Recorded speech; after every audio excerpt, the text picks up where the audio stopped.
He's the man from OneRepublic, and he also brought us these hits.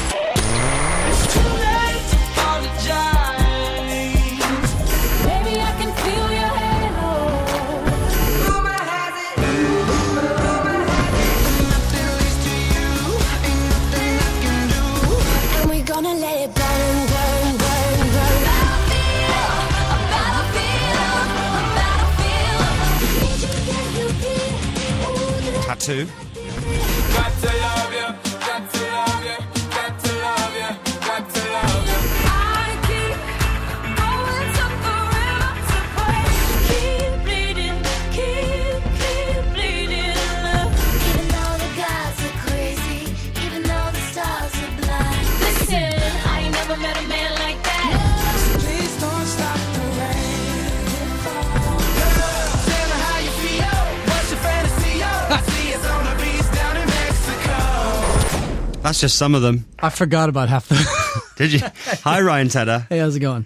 I'm really good. So, Tattoo were in there. I didn't know you worked with them. You know, it's funny. The first plaque I ever got. You know, if you sell a million of this or that, or platinum in whatever country, they label, at least historically, would give you a plaque. The first plaque I ever got was from Tattoo. Oh, wow. And where is it now? It is sitting in a closet in my studio, next to the J-Lo and all the other stuff. Sure. You want to put that up? What actually happened to Tattoo? Well, they were confirmed as not real lesbians. Well, and then one of them everyone lost is. interest. One of them is. now. The redhead is bisexual. The brunette, I think her getting pregnant and having a kid with her boyfriend, I think that kind of dispelled the rumors. Right, and then that was that. Yeah, they still apparently they got together for the Russian Olympics. They performed at the the kickoff for that. Oh, that's good of them, isn't it? Yeah, reunion. Yeah. Didn't really expect to be talking about Tattoo first thing in that's this the interview. last thing I expected to talk about. Right I now. know. Right, it's really good to see you. Thank you for coming in. Now, someone told me earlier that obviously you travel a lot. Yeah. Is it true that you always carry a scented candle with you wherever you go, just to light up the room? It is true. I carry a candle with me, scented. I started doing that about 2 or 3 years ago because my trips started becoming. I don't. If I'm gone for 2 or 3 days, I don't do it. But Right. if I'm going on tour, if I'm disappearing for a few weeks, then I bring a candle with me at all times. Because if you get a hotel room, you don't know what happened in that room before you got there. That's true. You want to cover it up. You know, if you're sitting in a green room and it smells like whatever the band was in, the previous band that was in there, then you light it up. So that's a very good idea because Scott taught me this trick as well. If you ever go into a toilet and you stink it out, you can take out a match, and that literally loses everything. That's not the same as taking. is that? That's not the same as taking a candle with you. No, That You is just true. told Though. Ryan Tedder about making a nasty I thought smell that's and what you then meant the candle was lighting for, a like match. a similar idea. Yeah, Not it's- the same. Just Yeah, a celebrity way of doing it. Is the candle with you now, Ryan? Let's see, do I? No, I you think I don't had have it. matches with. No, it's at the studio. I left it. I came here from a studio, so I left it in the studio. I was looking forward to the I scent. also bring it in studios. Do you? Yeah. I love it. How do you find time to do it all, Ryan? You're with OneRepublic. You're writing songs for everybody in the world. I figured out the 32-hour day. Yeah. Whoa. Yeah, I haven't told anybody about it, but I figured that out. Once I figured that out, it became easier. Yeah. Prior to that, what I found is that there's so many with artists, at least with writers, with people in bands or touring artists. It is exhausting. The travel thing is exhausting, but I've always kind of been wired in a way. Put it this way: when I was in what you guys call secondary school, I would get home from school I'd finish school at 3. I'd go to soccer practice from 3 to 4, football practice from 4 to 4:15, drive to tennis practice from 4:15 to like 6, come home for an hour, and then go to theater. And I do theater until about 9:30, come home. Right. And that was a standard day for me. Right. So I just, if I don't have stuff to do, I kind of don't know what to do with myself. And what I realize is when you're on tour, it is exhausting. If you're flying, it's exhausting anyway. 8 or 9 hours a day until a show that we have literally nothing. Yeah. Absolutely. Unless you're doing interviews, you have nothing to do. Yeah. So I fill that with writing, and that's how I do it. I just fill empty time. And when there is a day off and you're at home, Yeah. do you sit there thinking, I don't know what to do now? No, to some extent, if I have enough days off in a row, I don't know what to do with myself. But I also, what's weird is I'm kind of two people. I'm absolutely, completely, intolerably lazy, which is the irony because of how much work I do and how anyone who knows me would describe me as anything but lazy. But my instinct, like my instinct is to sit on a couch and stream Netflix, watch movies, play video games. I mean, to do absolutely nothing. I'd rather be completely, playing Call of Duty or... Oh, this is right. This fascinates me because you won't do this, Scott. You won't play many computer games. No. In fact, you haven't got a games console. No. But what I love is the idea that people like you are online. Do you know what I mean? Yeah, when I play absolutely. the generic football game that rhymes with Wiz Khalifa, Yeah. there is a chance that I've beaten you in the past. There's a decent chance. If you're playing, I like the first person, like Call of Duty, James Bond, stuff like that. Those kind of games, there's a possibility that you have killed me in one of those games. Oh, that's so cool. Because I'm not good at it. But the problem is if I do that for too long, I feel guilty. I can get away with like an hour or two of it, and then I start feeling guilty. I go, wait a minute, I was supposed to finish this song. I told this artist that I was going to do this. I should write another OneRepublic song. I should go do 50 push-ups and get more fit. I mean, all these things go through my head of things that I should be doing. Do you get artists sometimes ringing up going, where's my song? Do you get Ella Henderson going, when's it finished? Ella, no, I do have. I've had a couple in the past however many years that will just kind of hound you. They'll hound me. Yeah. If I've said yes, let's do something, then there are guys that get comfortable enough with me. If we become close enough friends, then it does turn into hounding. Yeah. Yeah. And do you see Beyonce calling and go, oh, God, I haven't finished it. I can't take this. Well, I can tell you this much: if she's calling, there's no ID. The phone will pop up. No, you know what I mean. She withholds her number. Yeah, most of the artists. I'm actually rare in that I don't do that, but that's because I've dealt with enough A&Rs and enough managers and just friends that have had my numbers for I've had the same number for a decade, and I'm literally the only artist I know that has not changed their number. Yeah, they change them all the time, don't they? Yeah, they change them all the time. Because people find out. Yeah, but every now and then you need to refresh just because of the problems that you may have brought up. And you're like for example, I had to change my number after an incident in a cab in Southampton. Yes, you did. Yeah. But these kind of things happen, and then you need to change. I've lost my phone twice in Paris in cabs, both times driving to the studio in Paris, and both times I drove to work with this guy. He had to call and speak in French and call the taxi company, and they found my phone. Had I actually lost my phone, which I never have, I would change my number. But what I do is I keep multiple numbers. I have like 4 or 5 numbers on one account, and so only one of them works. Oh, yeah, that's really And if one good. of them stops working, I flip it to another one. So. That's really good. When you're writing songs, has it ever happened where you've started writing a track for someone else, and then halfway through you think, this is a banger, this is too good for them, I'm doing this, I'm having this myself? Of course. Of course. Which song? That's happening now. I'm not going to tell you because the problem is if I'm writing a song with the artist, I can't do that. Oh yeah. I mean, what I could do if I was manipulative, I could, or more manipulative. I am manipulative, but if I was more manipulative, I could somehow talk them out of it to convince them that it's bad for them. This is not a hit. Ellie Goulding, you don't want this one. Ellie Goulding, you did it. It just sounds just like Burn. You don't want to do it. But now it's weird. Back in the day, and I say back in the day, like 3 or 4 years ago, when a lot of the artists I was working with were more successful than my band, we were still new and they were higher profile than me. And OneRepublic, it was a lot harder it wasn't hard to give away songs, because I said, well, of course I'm going to give, whoever it is, Beyonce, of course. But a lot of other acts that I've worked with tons, and it was easy. It's like, I'll give it to them. They have a better shot than we do right now. And it's for the first time ever in the last year and a half. It's weird because now my own band is in the place where we're bigger than the majority of the artists that I worked with. Yeah. I'm not the Adeles and Beyoncés of the world, but we're on the same level. So then it becomes, in terms of just fan base. So then it becomes this. It is a weird, interesting decision where you go, well, I started this song on my tour bus. I started this for so and so, but we actually might give it a better shot. And which is part of the reason that the sound of this band has always been eclectic. I'm far too much of a musical ADD person to have one sound. Like I admire bands that do one thing. Like you listen to an alt-J record and you go, okay, that's them. Yeah. And their next record was probably somewhat similar. But the thing is, I could never do that. I would quit. I would quit a band in one album if my bandmates were like, no, man, this is our sound. We got to stick with it. It's true because you've been through a lot of sounds actually in OneRepublic. It's kind of different pretty much every time. But my favorite bands did that. Queen did that religiously. They did that religiously. The Beach Boys to a lesser extent. The Beatles would be the ultimate example. Every single album was this, except for the first couple. They were pushing the envelope to the point that they couldn't even tour. The songs were so weird and so different they couldn't even tour on them. It would have required an orchestra and all these things.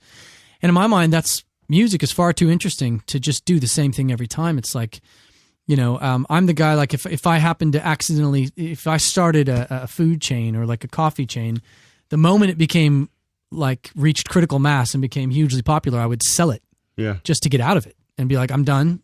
Clearly people like it. I'm done with that. Let's go start a pizza chain. Let's do something else. Oh, you'd be amazing. Have you ever played Monopoly? Yes, I played it like last week. You must be so good at that, man. Can you imagine? I wish I was. You know what though? That comes down to it's too much luck involved. The roll of the dice. But then, do you ever? Because every now and then, when I play Monopoly, I get the money, and then there's this split second or this weird part of my brain which goes, "I actually own this money." And I feel like I'm wrong. No, there is that moment. If you're drinking enough while you're playing Monopoly, you actually convince yourself. I'm rich beyond my wildest dreams. Yeah. All this cash. You must get emails from people begging you pretty much every day to have you write some songs for them. Do you have a standard reply that you just cut and paste and send? I have an automated. If anybody writes me an email and the words "would you" or "could you" or the word "consider," it triggers my vacation response, my holiday response, and it says, "I'm sorry, I'm out of office. I'm actually in the Cayman Islands. I'll be gone until Jesus returns." What do you mean? So if someone wants a song written, they've got to demand it. I mean, just wants them to beg a bit more. No, I mean it's kind of at this point. There's a handful of artists that I'm lucky enough that the artists that want to work with me, I wanted to work with them before I even knew that they wanted to work with me. So like Adele, the moment 19 came out, I was like, right, well, she's right in the lane of what I want to do musically. And when it's a lot more attractive if I discover it, because I'm looking for new music all the time. I'm not just going to iTunes and going, okay, what's the top 10? I'm going to go listen to this for the next 5 hours. I go to different blogs and try to find something that's stimulating that I haven't heard that's going to actually inspire me, which is usually indie artists in their bedroom that don't have a deal more often than not. And a lot of times those songs don't turn into huge songs, but there's moments and sections in them that are completely odd and inspiring. And I think that with a lot of at least in the last, let's say, year or two, most artists I'm writing with or work with, I've already had a relationship with. Right. I've been friends with them. I've known them. Ellie, I knew for a year before we did Burn. I knew her for a year, and we had dinner and hung out and been at different shows and. Same with most artists. It's like, I've been trying to connect with Florence for a while. John Newman, I went to one of his shows in LA and we hung out and talked. We did a TV thing together. So the relationship kind of gets going. What I don't like is just like, it's rare that I just call somebody up or they call me up and I'm like, yeah, I've never met you. I don't listen to your music, but yes, I'm inspired. Let's go write a song. Exactly. So if you don't know Ryan Taylor already and he's not been in touch with you, don't bother. Don't bother. Don't, because he's in the Cayman Islands. Yeah, I'm in the Caymans. Who is the best person you've worked with out of all of them? Or if you can't answer that because it's a hard question, like, who's always late? Or strange habits. Like, does Beyonce sip coffee through a straw to avoid it staining her teeth? No, I have worked with artists that have done that. I'd have to sit and think of like who the last person was that did that. I've been with women that have done that. Usually, it's that they're like going somewhere and the lipstick on and whatnot.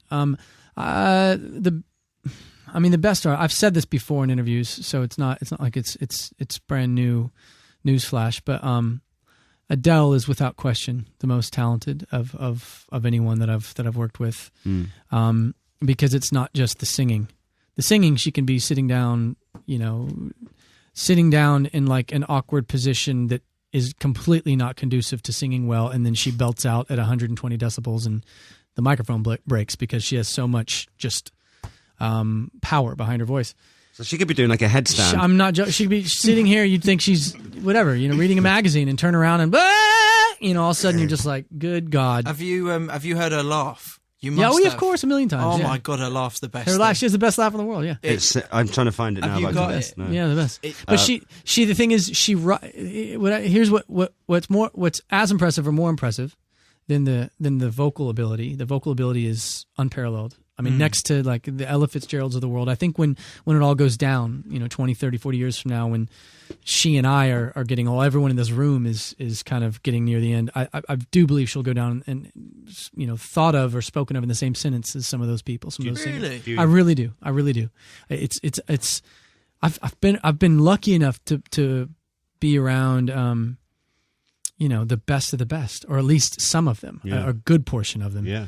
And because the difference is, there's some incredible singers in the world, right, that are stars, but she'll sit down and she'll write if you let her, every single lyric to the song, every melody, all of it.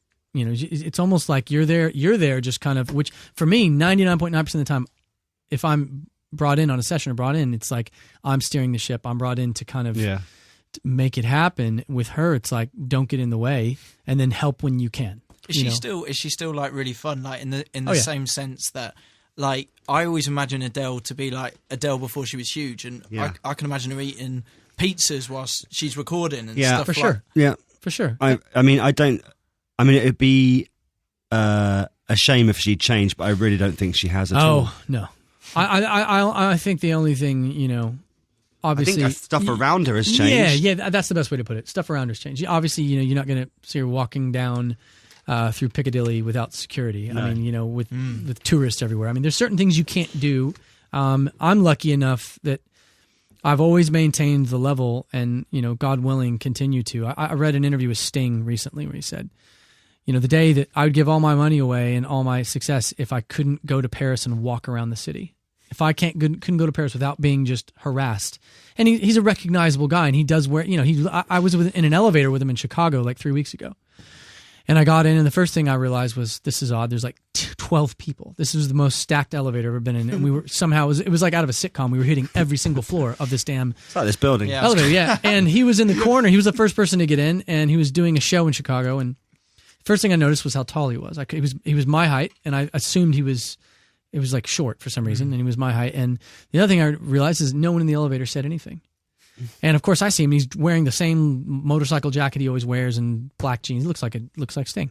And that's such an incredible. As big as he's, as most famous as he's gotten, and I would never want to get beyond that level. If I couldn't walk through London, I get stopped. I get stopped in Starbucks, and I get photos of sometimes when I'm eating and that kind of thing. But not to the level, not to the point that it's like harassment. And with artists like Adele, like Justin Timberlake, like Beyonce, you can't go around. You can't go out. No, you can't. I mean, there's been artists that are late. I mean, that was the other question you asked me. And there's been any rapper that I've worked with, and that's kind of the best way to put it. I used to do a lot of hip hop, Yeah. and that was kind of, I would show up at the scheduled time of 7 p.m. They would roll in around midnight.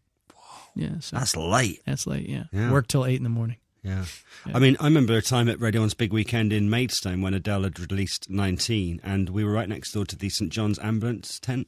So I've got pictures of her. I put her on a stretcher and gave her gas and air, and I've got some great What? pictures from that day. Why did she want gas and air? Just because we were a bit bored. Just to mess around. Yeah, a bit bored. And Yeah. as you can imagine... There it is. That's it.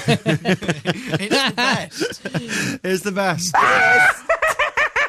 Has her laugh? It's a cackle. Has her laugh got more posh? Do you think it's now posher now? Since the Oh mum's yeah, come now in? it's oh dear. Yeah, exactly. I mean, this was a good few years ago. It's probably gone really posh now. I love it. Now, we're going to play the new OneRepublic song, Love Runs Out. Tell me all about it.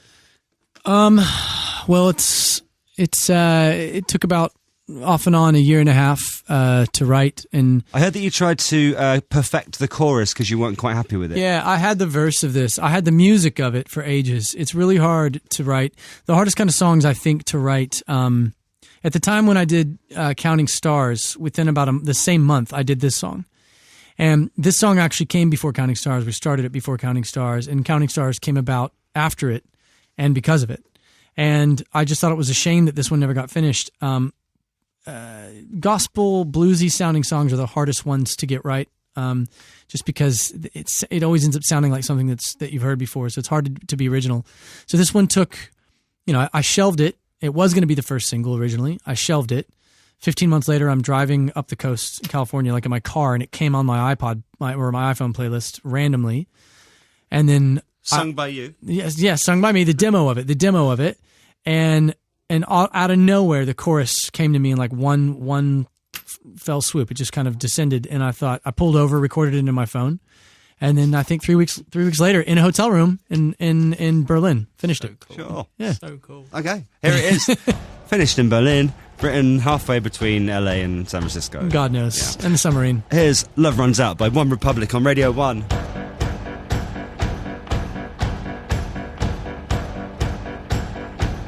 The Scott Mills Daily. That is OneRepublic, Love Runs Out on BBC Radio 1. Ryan Tedder's here. Hi. Hey, Hi. Can I ask you a few people in your phone book and see if you've got them in there? You don't have to ring them. Justin Timberlake, yes. Beyonce. No, I don't even know if she has. she has I have her, withheld her number. assistant. I think I have her assistant. Yeah. Jay-Z, No, Justin Bieber, no, his manager, not him. Adele. Yes. Who else? Can't think of anyone else. Have you ever accidentally FaceTimed anyone famous? Yes. later Yeah, in I life? FaceTimed Usher on accident. Oh, sure. I'm not joking. No, for some reason in my, you know how like before iPhones, there was obviously Blackberries. Everybody had Blackberry, right? I don't know if I think everybody had this issue. There was always the one person whose name you would pocket dial. And for mine, this is funny enough. In my phone, I would pocket dial James Morrison, like repeat whatever happened. Like if I turned my phone off and turned it on, its default was to go to M. I think he was the middle name on my phone, and so I called him. And for me, it was an expensive call because he's British and I was in the U.S. and I would like find out that I'd been on James Morrison's voicemail for like 10 minutes. And now on my iPhone, I've FaceTimed Usher like 4 or 5 times in my so pocket. cool. In my pocket, and I don't know why, because I don't know how you could possibly. I think if there's like change in my pocket and it hits the screen, It goes to turns you. it and it goes to Usher. It immediately goes to Usher. But I like it that they're all in your phone as just Usher or Adele, because they must be. Some of them aren't. No, Oh. some of them are. I think Usher does just say Usher. Then I think maybe if somebody if I lose the phone and they find it, they'll think it's like the Usher at my church or like it's the Yeah. Usher at the theater. You'll No. get away with it, yeah. Yeah. Does your address book just look like the chart? Like top 40? I haven't. It's been the longest time since I like flipped through it. But I think half the thing about, as I said earlier in the interview, most artists, again, I'm not that wise in that regard, but most artists change their number religiously. I mean, I know a guy, I won't say who he is, but he's a huge country music star. And he and I are good friends, and for a number of years, and every 3 months he has a different phone number. So I'll text him what's going on, hey, what's up? And I don't hear back from him. I'm like, I guess whatever. Harry Styles gets a new number every 5 minutes. Harry's yeah, Always. he's a good guy. Have you written a song with him? I did. I did one song with him. Yeah. Is I that did. for One Direction? Recently. Yeah, for not for him. For that, there's a lot of confusion about that, but yeah, it was for them. It was actually I love it. Actually, it was talking about it with somebody, another one of their writers today. It doesn't sound it's just really, really different, completely different. He was actually really impressed me as a writer and great singer. Anyone who knows him knows those guys. They're great guys. Yeah, you want to think sometimes, when you don't know, they're the biggest act in history, the biggest boy band in history, right?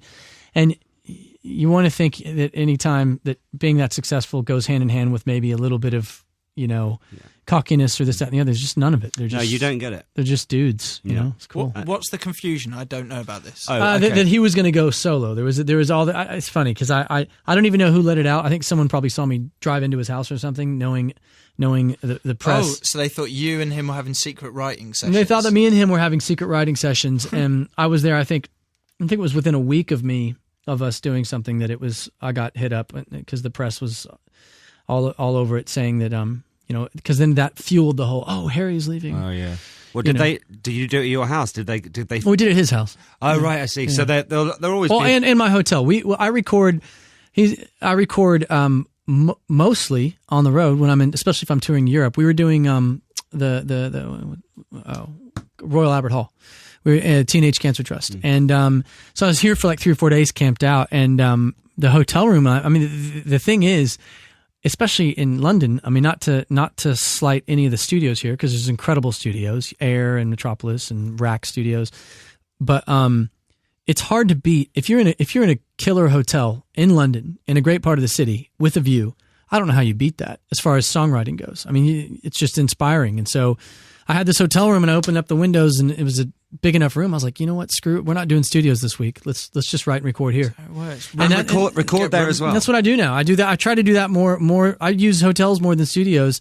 And then I found out that a lot of people now are doing the same thing. Kanye did his whole last album in hotel rooms. Room service, isn't it? Yeah, I love that. Yeah. And you record in there as well. Yeah, I mean it's a bit of a pain, but I have people bring in. I'll rent some gear. I travel with kind of like a small little miniature studio rig that essentially can I can record anything except drums. I can record in any hotel room, and so we'll do. I'm trying to think. I could name some. I mean, all right, Ghost, Ella. That was done. We recorded a few things over in Battersea in a studio that just closed down. Everything else was done in hotel rooms. Everything else. I think that song was done somewhere between Sydney, Australia, and London, and then I think it was finished in like a hotel room in like Chicago or something. Wow. Yeah. I don't understand. Sorry, I know. I just don't understand this. So, if I was Harry Styles, you can sit down in a hotel room, Yeah. and then where do you start? Do you just start singing, or do you do the music first? Like, I know it sounds like making music. Usually, I don't like to walk into. I would say 9 times out of 10, I'll walk into a session if I know I'm going in with fill in the blank, whoever it is, Harry Styles. If I know I'm going in with Ellie. I'm not going to walk in and just say, right, I have no ideas. Yeah. We have 6 hours, but let's hope that magic happens. I've done this for too long. So I don't, now that does happen. All right. So with, some stuff I've done with Adele, for instance, it was, I have 2 or 3 ideas. None of them are right. Let's hope magic happens, and then you fiddle around, you play music, you get inspired. I mean, that's, oftentimes you reference other songs. You say, okay, well, I love this. I love Nancy Sinatra. These boots are made for walking. Let's listen to it, and then that kind of gets in your bloodstream for a minute, right? And then you kind of just riff off of that. You don't copy it. You just say, let's do something that captures that kind of energy. And but I'm too much of a wuss to do that usually, because then I go, well, what if 9 hours go by and nothing great happens? Then I feel like a complete failure. So You're sat there with Adele, really awkward. yeah, you don't want to do that. So I Just drinking the minibar. usually if I know the artist can write, yeah, the minibar happens too. Yeah. If I know the artist can write, or if I'm getting together with writers, then, or an artist, I like to walk in with the idea. Like that's how I feel. If I'm going to walk in and feel confident about what's happening, then 3 or 4 days prior to the session, sometimes it's 3 or 4 hours prior to the session, I will start just thinking about them. I'll just literally just put them in my head, and I could be walking through a freaking All Saints, like looking for clothes. Do you put a picture up on the mirror? I put a picture up on the mirror. Like if I get in the shower, I make sure there's a full size, like inflatable of the artist. I burn a candle in the shape of Beyonce. In the shape of Beyonce. Yeah. I say a prayer to BBC. Yeah. The radio gods. Yeah. You've said recently also that you have been working with Adele. How's that been going? Without giving away any information, I'll say great. I'll say just trying to be. I think it's safe to say that she can work with anyone in the world she wants to. So I just feel honored to be invited to the party. And well, you're not the only one at the party. Single-handedly. And I would say that she's one of the few artists in the world that can take people, the best of the best of writers in the world and somehow extract the best from them. Yeah. And nothing less. So it's a good kind of pressure. Yeah. Okay, cool. Yeah.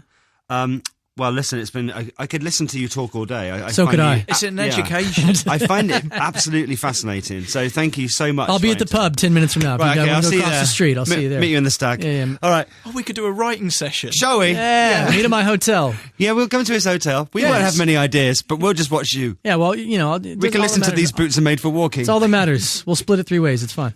Thank you, Ryan. Yeah. Really good to see you. Thank you. And you have some dates coming up, some live dates? We do have some live dates. We're either foolish or bold enough to have booked the O2. So we're going to be doing that coming up here this fall, as well as a couple other arenas around the UK and the O2 in Dublin as well. Thank you very much. Thank you. The Scott Mills Daily. BBC Radio 1. Antonia's been on saying my face is melting and my feet are burning, but Nelly's on Radio 1, so it's all absolutely fine. Summer is on. Josh on Twitter says, whoa, Mills has just dropped Nelly Hot in Here on Radio 1. It's going down. Great summer tune. Says literally everyone. Hannah in London's a bit confused. It's like a hot song, isn't it? Because hot weather. Nelly and Hot in Here on Radio 1. BBC Radio 1. That sounded good. Georgia in Kingston was like, I was literally just wondering why you hadn't played this yet. I wouldn't play it every day, but it's hot, innit? What other hot songs are there, really? Drums, please! Of course, yeah, but I heard that earlier. Was that on Big earlier? Fern played it, yeah. And Steal My Sunshine. I think that was on earlier as well. Oh, And then and- you're done, really, aren't you? That's it. There are no more hot songs. It just doesn't happen often enough. No. Do you think there's a gap in the market there? Possibly, yes. So, people around the world wanting to listen to the full Ryan Tedder interview again. He said some really interesting stuff about, like, how he records mostly in hotel rooms now. He doesn't go to studios. All about the stuff in there, writing with Harry Styles as well, and how they were spotted because Ryan turned up at his house and everyone was like, oh, he's going solo. He's just writing a track for One Direction for the next album. And also working with Adele, which he was very kind of cautious about answering. But Did you you still notice- said so much. Yeah, but his voice started to go really slow because he was a little bit worried about what he might reveal, but it's happening, let's be honest. So if you want the full Ryan Tedder chat, it'll be on the Scott Mills Daily podcast later. If you didn't know, we had a podcast every day. If you search for Scott Mills Daily on the internet, you'll just find it. Just hit subscribe, you'll get all our best bits of the show every day, all the innuendo bingos, all the interviews, all the fun stuff that we do, and the whole thing of Ryan Tedder will be up there tonight, about an hour or so after the show. If you search on the Radio 1 website for the Scott Mills Daily, download it, it's absolutely free. Something else that you may not have realised is, you know when I played the hits montage to Ryan Tedder? Oh, yeah. Of all the songs that he has written and produced? Right at the beginning. Yeah. I slipped one in there that he had nothing to do with. What do you mean? Nobody said a word. Listen to this. Okay, so Ella Henderson, yeah, he did that. Ian Lewis, he did that. I don't think you'll find he ever did anything with Paris Hilton. Oh, right. And he didn't even spot He it. didn't notice it. Did he do that one? Yeah. Jason Morrison, I'm confused now. B.O.B. That's what he says. That's just some of them. I forgot about half the... Did you? Yeah. And also you forgot that you didn't produce Stars of Blind by Paris Hilton. I didn't even notice. I just wanted to see if he noticed, and he didn't at all. BBC Radio 1.